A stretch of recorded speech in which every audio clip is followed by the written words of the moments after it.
Guyana's low-lying coastal plain below the level of the mighty Atlantic Ocean is a 400-kilometer stretch of fertile land that is home to most of Guyana's population.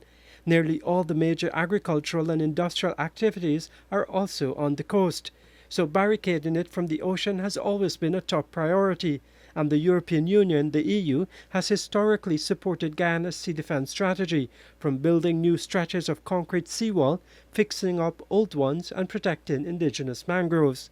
This fact was not lost on President Irfaan Ali as he addressed Europe Day celebrations at the Georgetown Club on Tuesday night. Guyana values tremendously all our friends, especially those who share common values and principles like democracy, freedom, and upliftment of people. But more importantly, we are not unaware of those who supported our development and those who stood by us under very difficult circumstances. The European Union, as the ambassador said, has invested tremendously in Guyana, in building our infrastructure, securing our sea defenses. For a matter of fact, for a very long time, they were our signature partner on sea defenses projects. As new partners seek to establish ties with Guyana, owing to the potential that comes from having a prolific oil and gas sector, the EU ambassador to Guyana was keen to place on record all the EU has done for Guyana. Last year we celebrated 50 years of EU cooperation in Guyana, and I asked my staff to find out how much money did we actually spend in those 50 years. Simple question.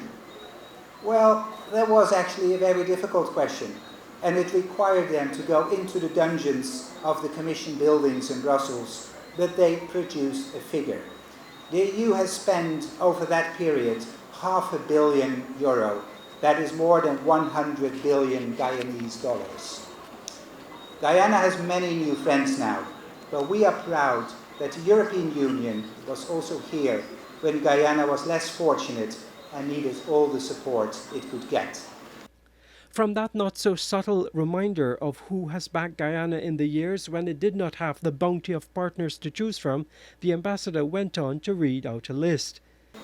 And you have probably benefited from some of those EU-funded projects over the last years, which have contributed to water from your tap, electricity in your house, dry feet as a result of sea defense investments in mangrove, the protection of the biodiversity in the Rupununi, and so much more.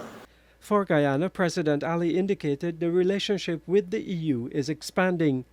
As I stand here today, I am very confident that the relationship that we have developed will continue to advance, it will get stronger, but more importantly, it is moving beyond government-to-government partnership.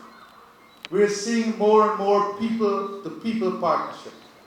Guyana is seen as a country with great opportunity, a country that no longer, the conversation is about potential. The conversation is about translating that potential into reality. That is the global conversation. And I'm very pleased that the European Union, an ambassador, has been very forward-thinking. In all our conversation, it has been about how we can expand this partnership to translate and transform the potential into reality.